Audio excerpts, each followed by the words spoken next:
Hello, everybody. Nice to see you.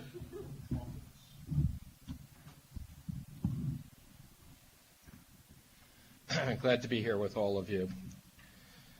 Been a very productive week at the United Nations. I've been pleased to be here with the President. Today, the President he signed an executive order that strengthened the U.S. government's ability to cut off funding to the North Korean regime and its weapons development program. Despite multiple UN Security Council resolutions, North Korean dictator Kim Jong-un continues to threaten the world and his neighbors with provocative nuclear and missile tests. President Trump's new executive order significantly expands Treasury's authorities to target those who enable this regime's economic activity wherever they are located.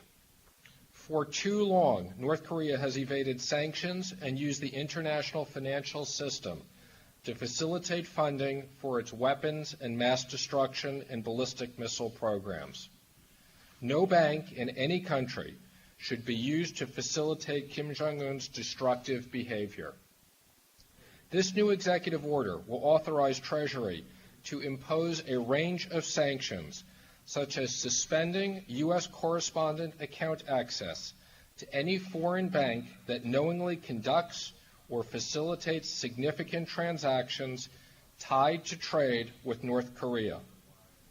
These sanctions will be forward-looking and applied to behavior that occurs following today when President Trump signed the executive order.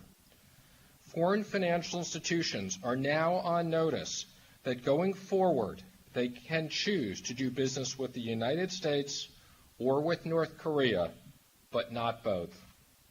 This new executive order enables Treasury to freeze assets of anyone conducting significant trade in goods, services, or technology with North Korea.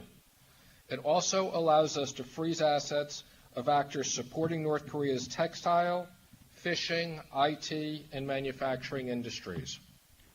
We call on all countries around the world to join us by cutting off all trade and financial ties with North Korea in order to achieve a denuclearized Korean peninsula.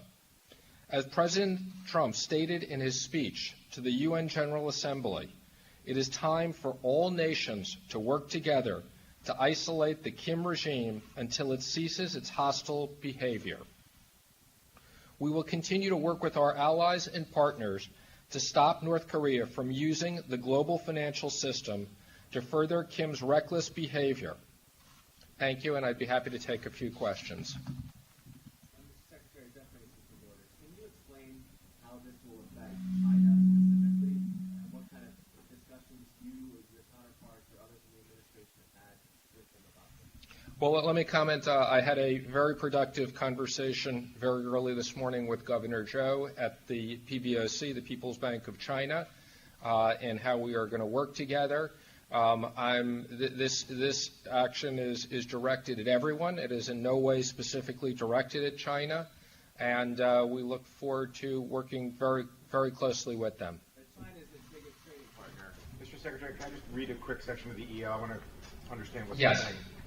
No aircraft in which a foreign person has an interest that has landed at a place in North Korea may land at a place in the United States within 180 days after departure from North Korea. And then the similar application to vessels. Any way you could put a number on how many ships or aircraft would have been affected by this in pick a year, pick the last applicable year, so we can get a sense of the scale of the EO that you're not asking? Again, that's another important aspect of the EO, besides for us being able to block financial transactions. We'll be working very closely with the Coast Guard and others on this. I'm not prepared to give you a number, but it's very significant. And further, we can put actions against ports as well. Thank you. I have a couple of questions. First one, why will this round of sanctions work when others have failed? Again, let me be clear. First of all, I don't think other sanctions have failed, but these sanctions are very significant because not only does it allow us to sanction individuals or entities, but it allows us to freeze or block any transactions with any financial institution anywhere in the world that facilitates any transactions with the blocked person. Do these sanctions include a plan to target North Korean companies and individuals around the world? Yes, it does. Any plans for future sanctions?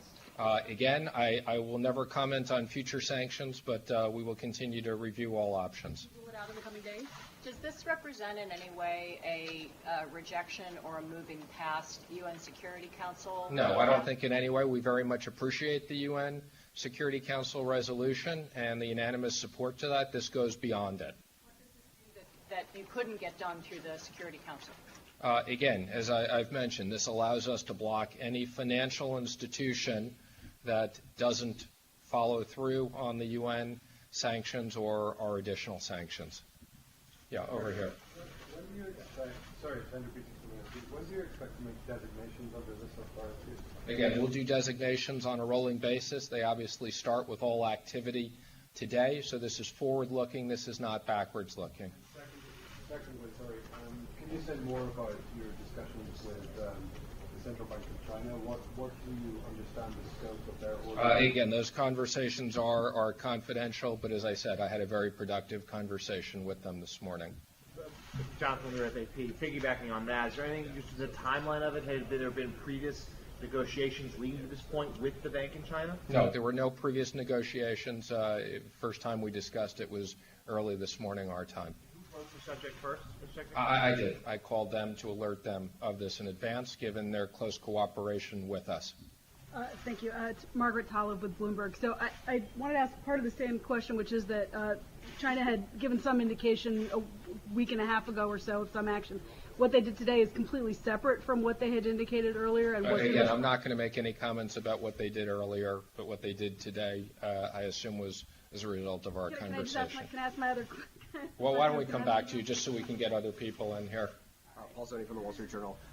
Do you believe that China's actions today reduce the need for further secondary sanctions on Chinese entities? Again, I'll just comment we look forward to working with them in a very cooperative way, the way we look forward to working with all of our partners. And again, what's important about this is the additional authorities the Treasury has. Sorry, Peter Baker from the New York Times. Can you put this in the context of the president's speech earlier in the week when he talked about a more military action? I mean, how do these things work together, and what do you expect North Korea to do in response? I'm not going to comment on what I expect North Korea to do. Obviously, as what we've said is the objective is for them to stop their missile tests and give up their nuclear weapons. As it relates to this is something that has been in the works for a while. I alluded to this. I believe it was about 2 weeks ago that I had been discussing this with the president, and this was all part of the president's strategy at the UN this week. Secretary Tillerson had said it took a while for the last round of sanctions to actually have an impact or for North Korea to begin to feel them. Is there a timeline that you're looking at, in which case? Again, there's no timeline we're looking at. This is forward action on this. Again, I would just emphasize that we hope that there is voluntary cooperation, but to the extent that we have to cut off banks from the banking system in the United States, which obviously would be very significant, we now have those tools to do that. Call any other country's central bank? I'm not going to make any other comments on confidential discussions I've had with other countries. Again, I am confirming that I did speak to them this morning. I'm not going to comment on other confidential discussions. Yes, thank you. Sarah Rose of NHK. Secretary, the president earlier thanked Xi Jinping for his bold actions, but would you say that these actions today were enough? And also, would you call on Russia to put more pressure on North Korea? Again, we will call on Russia to do more. President Trump and President Xi have had very productive conversations, and we appreciate the way they're working with us. I'm going to take one more. Follow up on my initial question. You said that this was not targeted at China specifically, but China is the largest trading partner with North Korea. So can you spell out how this will affect them and how it will affect the U.S. relationship with China with regard to North Korea? Again, as I emphasized earlier, this is targeted at North Korea and anybody that wants to do trade or business with them. And we appreciate the relationship with China, and we look forward to working with them. Thank you, everybody.